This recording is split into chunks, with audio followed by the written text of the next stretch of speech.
उद्घाटनपर भाषणात या महाविद्यालयाने समाजाला अनेक यशस्वी उद्योजक, शिक्षक, प्रशासकीय अधिकारी व राजकीय नेतृत्वही दिले असून या माजी विद्यार्थ्यांनी महाविद्यालयाच्या विकासात मदत करावी असे आवाहन केले। यावेळी माजी विद्यार्थी संघाचे अध्यक्ष, कारंजा शहराचे माजी नगराध्यक्ष श्री संजय काकडे, कोषाध्यक्ष श्री समीर भाऊ जोहरापूरकर यांनीही आपल्या भूतकाळातील आठवणींना उजाळा दिला। ॲडव्होकेट मोतीसिंगजी मोहता यांनी आपल्या अध्यक्षीय भाषणात महाविद्यालयाच्या या उपक्रमाची स्तुती करून याद्वारे विविध क्षेत्रातील कार्यरत माजी विद्यार्थ्यांच्या ज्ञानाचा महाविद्यालयाला निश्चितच फायदा होईल असे मतही व्यक्त केले। यावेळी महाविद्यालयाचे माजी विद्यार्थी श्री समीर भाऊ जोहरापूरकर व सौ साधना मेश्राम यांनी प्रत्येकी 5,000 रुपये तर श्री संजय अडाऊ यांनी 2,000 रुपये माजी विद्यार्थी संघाला देणगी स्वरूपात दिले। या उद्घाटन समारंभाचे सूत्रसंचालन डॉक्टर किरण वाघमारे यांनी तर आभार डॉक्टर सुनील राठोड यांनी व्यक्त केले। त्यानंतर प्रथम सत्रात महाविद्यालयाचे माजी प्राचार्य प्राध्यापक रमेश काटोले यांच्या अध्यक्षतेखाली माजी विद्यार्थ्यांनी आपला परिचय दिला व भूतकाळातील महाविद्यालयातील आपल्या आठवणीही व्यक्त केल्या। प्राध्यापक नंदकिशोर खडसे, ॲडव्होकेट दिगंबर पिंजरकर, प्राध्यापक अर्चना वैरागकर, महाविद्यालयाचे कार्यकारी अधीक्षक व माजी विद्यार्थी श्री मनोज राठोड, प्राध्यापक रामदास देवडे, प्राध्यापक राहुल महाजन, कारंजा शहर पोलीस स्टेशनचे सहाय्यक पोलीस निरीक्षक कुमारी नम्रता जाधव, श्री दिलीपजी चव्हाण, सौ मालाताई दिलीप चव्हाण इत्यादी माजी विद्यार्थ्यांनी आपले मनोगत व्यक्त करताना आपल्या महाविद्यालयातील पूर्वीच्या आठवणींना उजाळा देऊन महाविद्यालयाच्या आजच्या भौतिक व शैक्षणिक प्रगतीचा गौरव केला। या सूत्राचे सूत्रसंचालन श्री कविश गहाणकरी यांनी केले। यानंतर कारंजा नगरीचे नगरसेवक ॲडव्होकेट फिरोज शेकुवाले यांच्या अध्यक्षतेखाली या मेळाव्याचा समारोपीय कार्यक्रम संपन्न झाला। या समारोपीय कार्यक्रमाचे सूत्रसंचालन प्राध्यापक अंजली बर्डे यांनी केले तर कार्यक्रमाचे समन्वयक डॉक्टर बलजीत कौर ओबेराय यांनी आभार व्यक्त केले। कारंजा येथील ॲडव्होकेट मोहाडे कार्यक्रमात उपस्थित होते।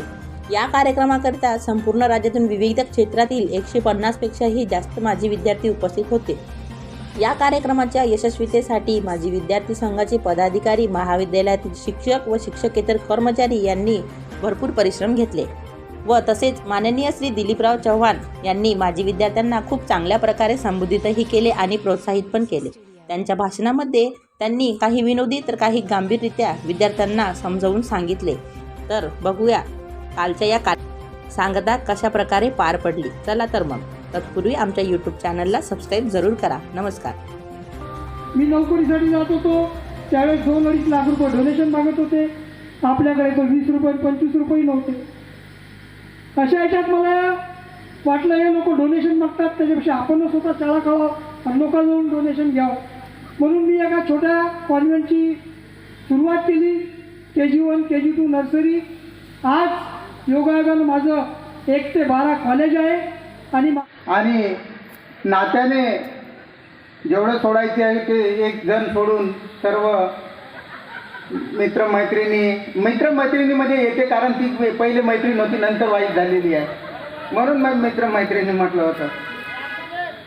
सर यांचा टाईम यांच्या याच्यात कदाचित मला कॉमेंट करतील त्यांचा टाईम त्यांच्या याच्यात काउंट करता माझ्या याच्यात नका। ह्या कॉलेजने काय दिलं बोलायचं 3 मिनिटात बोलायचं। आयुष्य आमचं 30 वर्षाचं गेलेलं आहे तर 3 मिनिटात काय सांगणार तुम्हाला। ठीक आहे जराशी त्याच्यातून फक्त एक पिक्चरचा ट्रेलर किंवा नमक थोडंसं आपण झलक दाखवतो तशी झलक दिखला जासारखी झलक दाखवू शकतो आम्ही। एक सर्वप्रथम ओळख देताना बरेच जणाला माहीत असेल नसेल मी दिलीप चव्हाण। बॅच आठवत नाही कारण आमचे इतिहासाचे सर बारगड सर होते। ते कधी कोणती राज्यक्रांती संपायची आणि कधी पान पलटायचे आम्हालाही समजायचं नाही। इथं ही राज्यक्रांती संपली संपलं काम।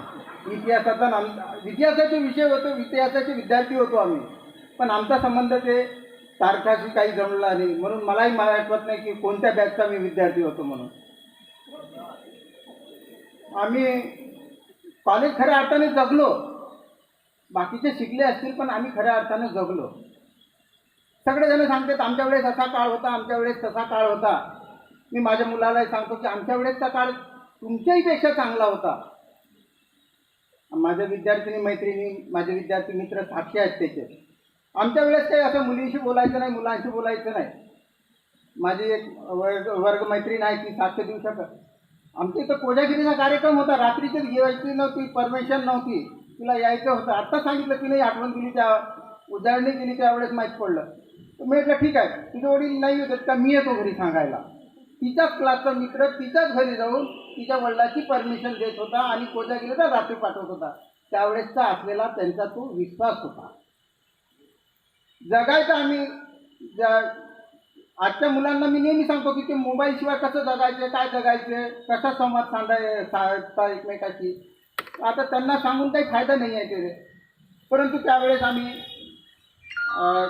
विशेष म्हणजे कसं होतं, जे बाकीचे इथं उपस्थित आहेत बरेचसे जण, त्यांचे नावडते जे शिक्षक लेक्चरर होते त्यांचा मी आवडता होतो.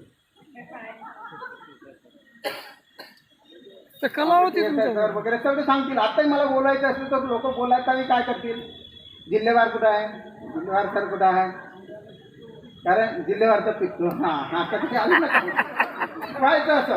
कारण की काय होतं, माझे काही शिक्षक होते ते आदर्श होते. माझ्या शिक्षकांची खूप पटायचं. जिल्हेवार सर मी लेक्चरर प्रोफेसर वागलोच नाही. दोघं जण आम्ही गेटपर्यंत सायकल नाही यायचो, ते त्यांच्या जायचं, मी त्यांचा विद्यार्थी समोर येऊन बसायचं. याचा अर्थ मी काही लास्ट बेंचर नव्हतो. बरेच जणांचा विचार होता की आज जे उपस्थित आहे ते लास्ट बेंचर होतं. मी नव्हतो लास्ट बेंचर कधी. मी कधी एटीकेटीचा फायदा घेतलेला नाही. झालो